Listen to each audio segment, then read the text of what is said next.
To turn on or off camera watermark on the Redmi Note 14s, first of all, you'll have to go for the camera application right here, and after that you just simply have to press this arrow on the top middle part of the screen, this one right here, and from there you have this watermark right here.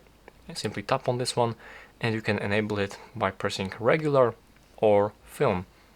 And right here it gives you different types of the watermark. You have some more options right here to customize it, like add timestamp on photos, device watermark, and custom watermark. So you can insert something in here and this will be visible on your watermark. And this film one has some more like 2 options of time and coordinates, and that would be it basically. That's how to enable the watermark. And also, actually, if you want to disable this watermark, you will simply go for this arrow right here and press this and select off. So this watermark is now turned off.